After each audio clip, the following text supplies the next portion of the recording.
आणि आपल्या महापालिकेत आपल्या ह्या क्षेत्रात मानवाच्या अर्ध्या आयुष्य इतकी काही एखाद सत्ताधाराने सत्ता उपभोगून सुद्धा आजही शहरातील नाले पाणीच करावी लागते। ही अवस्था आपल्या विरारची आहे। हा मंजुरी विकास आराखड्याप्रमाणे किंवा गाव नकाशात महसुली नोंद असलेली नाला हा गायब झाला कसा? 2020 पासून मी अधिकाऱ्यांना ह्या नाल्याबाबत सांगतो, पूर्वेचं पाणी हा पूर्वेवरून खाडीला गेला तर पश्चिम पट्टा बुडणार नाही। मंजुरी विकास आराखड्याप्रमाणे या शहरातील जोपर्यंत नाले बनत नाही तोपर्यंत हा परिसर बुडण्याची समस्याही दूर होणार नाही। महापौरांनी असं सांगण्यात आलं की हा नाल्याची जागा रस्त्यात गेली, मग रस्त्याची जागा गेली कुठे? अधिकाऱ्यांनी हा डीपी रस्ता दाखवून नाला मोजून दाखवा। जर आजही मानवाच्या अर्ध्या आयुष्यात की जर सत्ता उपभोगून जर आजही नाले पाहणी करणार तर पुढचा विकास करणार कधी?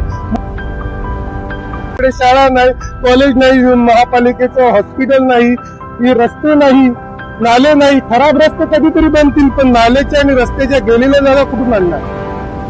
ही अवस्था आपल्या परिसराची, आपल्या वसई तालुक्याची। आता आपण ग्लोबल सिटी मध्ये आहोत। ग्लोबल सिटीचा हा ओपनिंग आहे आणि ओपनिंगच्या बाजूला हा मोठा नाला आहे। आमच्या सोबत आहेत इकडचे नगरसेवक आणि यांनी एक मुद्दा उचललाय जो खूप महत्वपूर्ण मुद्दा आहे। आपण जाणून घेऊया तो मुद्दा काय आहे आणि सर कसा मुद्दा आहे तो नाल्यातला। नमस्कार, मी जितेश हरिचंद्र राऊत, प्रभाग क्रमांक 2, नगरसेवक भाजप। हा जो आगरी चौक मॅकडोनल नाला आहे हा इथे मंजुरी विकास आराखड्याप्रमाणे हा नाला 13 मीटर पेक्षा जास्त आहे आणि इथे सध्या परिस्थिती तुम्ही बघाल तर ह्या नाल्याची 7 ते 8 फुटच आहे, म्हणजे 2 आणि 3 मीटरच्या मध्ये असावा हा ह्याचं रुंदीकरण। हा नाला किती बोलले, किती रुंदीचा? हा मंजुरी विकास आराखड्याप्रमाणे 13 ते 14 मीटरच्या आसपास आहे। 13 ते 14 मीटर, 13 ते 14 मीटर तुम्ही इथे बघू शकता। हे 40 फूट तुम्हाला दिसतो का? हा नाही तर 2-3 मीटरच्या मध्येच असेल। 3 मीटर पण नाही, पण त्यांनी उत्तर देताना दिले 3 मीटर, पण इथे हा 2 मीटर पेक्षा थोडासा जास्त असू शकतो। हा मंजुरी विकास आराखड्याप्रमाणे किंवा गाव नकाशात महसुली नोंद असलेली नाला हा गायब झाला कसा? महसुली नोंद मध्ये म्हणजे हा नाला कुठल्याही सर्वे नंबर मध्ये येत नाही। हा नाला जर नियमाने हटवला असेल तर ह्याचं पत्र दिलं कोणाला? जेव्हा एखाद आरक्षित जागा ती जर महापालिकेच्या अंतर्गत घ्यायची असते तेव्हा त्यांना एक पत्र द्यावं लागते किंवा त्यांची हरकत नोंदवावी लागते। मग सरकारी नाला अशी नोंद असलेली, गाव नकाशात नोंद असलेली नाला हटवताना ह्याचं पत्र दिलं तरी कोणाला? हा नाला गेला कुठे? मग आपण ह्याच्यावर काही स्टेप्स घेतलेत का? कुठे 2020 पासून मी अधिकाऱ्यांना ह्या नाल्याबाबत सांगतो, पूर्वेचं पाणी हा पूर्वेवरून खाडीला गेला तर पश्चिम पट्टा बुडणार नाही। पूर्वेचं पाणी हा डोंगरपाड्या गावातून 25-30 घरं बुडवून आता ते प्रमाण हळूहळू घरं बुडण्याचं प्रमाण वाढलेलं आहे। ती घरं बुडवून मग नंतर ह्या नाल्याला येतोय, म्हणून पश्चिमेचा हा नाला पश्चिमेचं पाणी घेत नाही। बरोबर। पूर्वेचा पाणी जर नारंगी खाडीला डायरेक्ट गेला तर हा पश्चिम पट्ट्याचा परिसर बुडण्याची प्रमाण हे काही प्रमाणात कमी होऊ शकते। असं पण महानगरपालिकेने सांगितलं होतं मान्सूनच्या अगोदर की आम्ही नाले सगळे सफाई केलेत, नाले एकदम स्वच्छ आहे आणि ह्या वर्षी पाऊस म्हणजे पाणी साचणार नाही। पण नाले सफाई करून चालणार की नाले हे जे मंजुरी आराखड्यात आहे तसे पण नाले इथे भेटत नाही?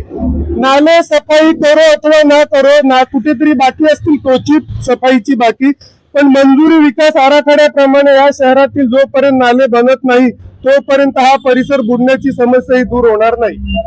आपण महासभेत जेव्हा हा प्रश्न उचलला की हे जे नाले आहेत ते कमी करण्यात आलंय, याची रुंदी जी आहे ती कमी झाली आहे, ह्याच्यावर आपल्याला उत्तर काय भेटलं? तेव्हा महापौरांनी असं सांगण्यात आलं की हा नाल्याची जागा रस्त्यात गेली, मग रस्त्याची जागा गेली कुठे? जर ही जागा रस्त्यात गेली तर रस्त्याची जागा कुठे गेली? हा रस्ता सुद्धा नकाशात 20 डीपी प्रमाणे 20 मीटरचा दाखवतो। मग हा डीपी एक साईडचा 20 मीटर। अधिकाऱ्यांनी हा डीपी रस्ता दाखवून नाला मोजून दाखवा। म्हणजे हा जो रस्ता आहे, हा रस्ता जो डीपी प्रमाणे आहे तो मोजून दाखवण्यात हा 13चा 3 पेक्षाही कमी आहे। 13चा 6-7 तर राहायला पाहिजे होता इथे, तो सुद्धा नाही मिळत।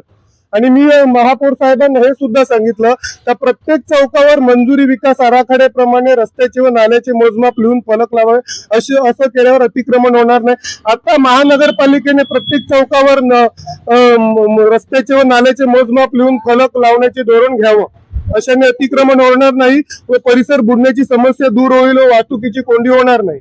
आणि आपल्या महापालिकेत आपल्या ह्या क्षेत्रात मानवाच्या अर्ध्या आयुष्य इतकी काही एखाद सत्ताधाराने सत्ता उपभोगून सुद्धा आजही शहरातील नाले पाणीच करावी लागते.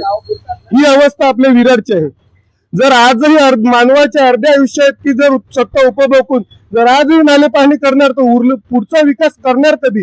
मुंबई पुढे चाललंय, मुंबईची सगळे कामं होतात, इकडे शाळा नाही, कॉलेज नाही, महापालिकेचं हॉस्पिटल नाही, रस्ते नाही, नाले नाही. खराब रस्ते कधीतरी बनतील पण नाल्याच्या आणि रस्त्याच्या गेलेल्या जागा कुठून आणणार?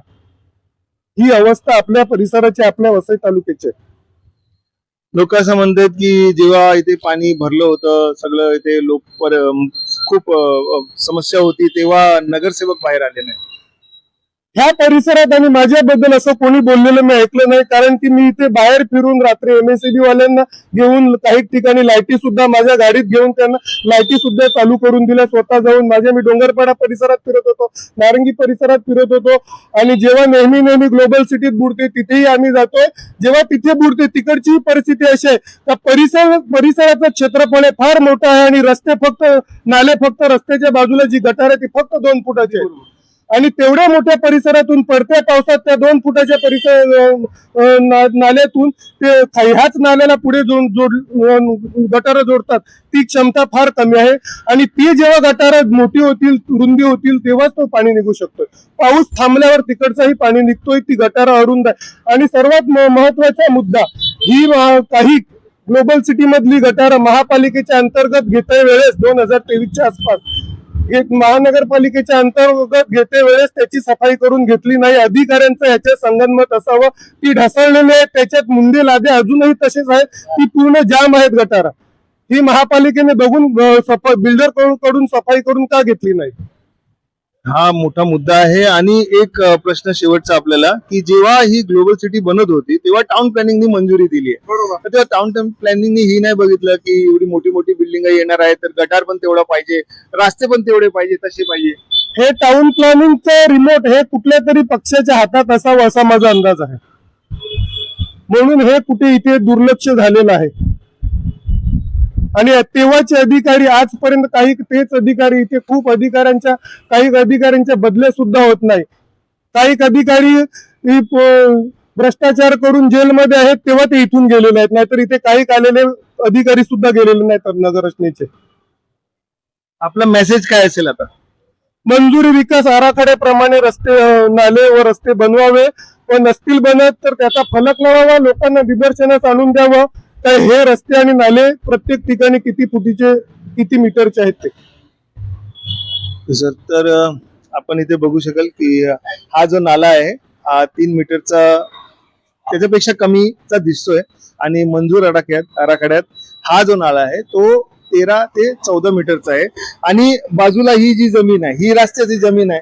जसं साहेब आता बोलले की रस्त्यामध्ये नाल्याची जमीन गेली, मग रस्त्याची जमीन गेली कुठे? तर इथे तुम्ही जमीन बघू शकता. याच्या बाजूला ते मोठा हा डेव्हलपमेंट आहे, शोरूम्स आहेत वगैरे सगळे आहेत.